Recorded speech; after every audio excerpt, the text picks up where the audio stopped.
Bonsoir tous enfants de Dieu, j'espère que vous allez bien. Ce soir, je voulais vous parler de la puissance de nos paroles. En effet, c'est un vrai don de Dieu qui nous permet de communiquer avec tous ceux qui nous entourent et parfois nous le faisons positivement ou parfois négativement. Eh bien, quand nous le faisons positivement, nous appelons ça des paroles de bénédiction. Quand nous le faisons négativement, on appelle ça des paroles de malédiction. Soit on le fait face aux gens, soit on le fait derrière les gens. Et du coup, ce soir, je voulais vous inviter à réfléchir à toutes nos paroles et à travers des versets bibliques. Donc, vous pourrez retrouver dans Proverbe 18, 21, la mort et la vie sont au pouvoir de la langue. Ou bien encore, Jacques 3,10, de la même bouche sortent la bénédiction et la malédiction. Il ne faut pas, mes frères, qu'il en soit ainsi. En effet, le Seigneur nous permet de parler aux autres et il nous demande de réfléchir, de maîtriser nos paroles, de discerner nos paroles avant que cela sorte n'importe comment. Vous pouvez encourager, vous pouvez consoler, vous pouvez féliciter, vous pouvez donner votre amour avec des paroles. Et on voit le résultat que ça produit chez nos frères et sœurs qui reçoivent ce message. Par contre, vous pouvez en effet, sous le coup de la colère, du manque de patience, maudire les autres. Et du coup, la réception du message est complètement différente puisqu'elle peut attrister, elle peut vraiment aussi mettre très en colère. Et, et cela attriste énormément le Seigneur lorsque nous le faisons. Du coup, pour éviter cela, il faut essayer au fur et à mesure d'essayer de contrôler nos paroles, d'abord d'y penser et de fermer notre bouche et de se dire, tiens, là, plutôt que de parler, peut-être je devrais garder le silence. Si je ne suis pas capable de trouver une parole de bénédiction en réponse à quelque chose qui nous a énervé, eh bien au moins de se taire, de prendre sa respiration et de prier intérieurement, dire Seigneur, là, je n'y arriverai pas par mes propres moyens, aide-moi à me calmer. Voilà, du coup, ça c'était une première idée que je voulais développer ce soir. La deuxième, c'était que très souvent, on a tendance à, quand on est croyant en tout cas, à dire je te jure devant Dieu. Eh bien, sachez que le Seigneur n'apprécie pas cela. Je le faisais moi-même quand j'étais plus petite. À chaque fois, je voulais dire je te jure devant Dieu parce que je voulais dire, voilà, en gros, c'est la vérité absolue, crois-moi.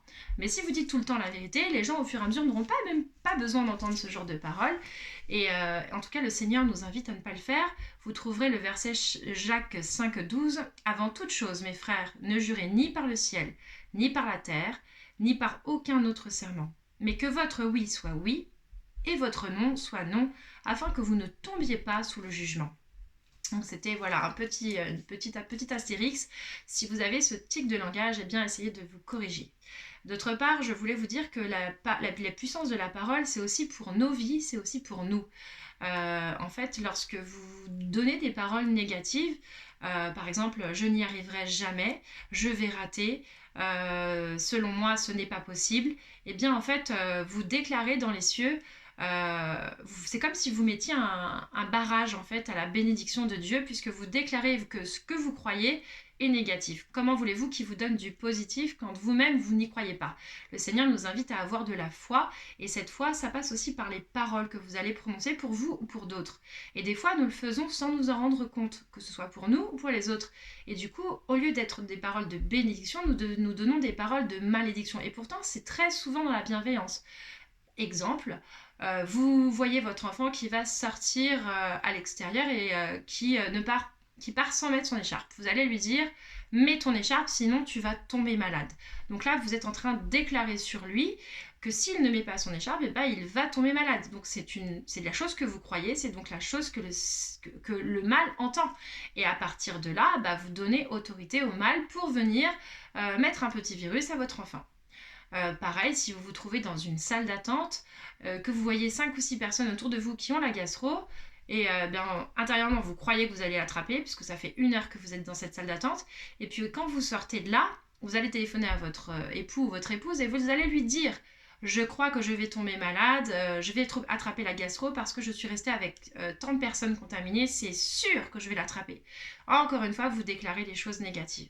À l'inverse, vous pouvez déclarer les choses positives dans votre vie et aller au-delà. Quand vous entendez quelqu'un qui ne croit pas en lui, quelqu'un qui est vraiment très mal, voire déprimé, eh bien vous pouvez lui donner des paroles de bénédiction et croire que Dieu va venir le sauver dans sa détresse. Voilà, donc j'espère que ces quelques mots vous encourageront et vous aideront dans votre quotidien. Entraînez-vous dès à présent, identifiez les phrases que vous avez le plus tendance à dire. Par exemple, il y a des gens qui disent « Ah bah moi, ce soir, je vais manger un burger, c'est sûr que demain, je pèse 1 kg de plus. » Et bien là, vous avez fait cette déclaration, vous vous rendez compte que c'est celle-ci que vous faites tous les soirs. Et bien, corrigez-vous, notez ces phrases, et je suis sûre que vous y arriverez par la grâce du Seigneur, qui vous bénisse et qu'il vous montre comment être de véritables bénédictions pour vous et pour ceux qui vous entourent. Je vous souhaite une très bonne soirée, je vous aime, à bientôt.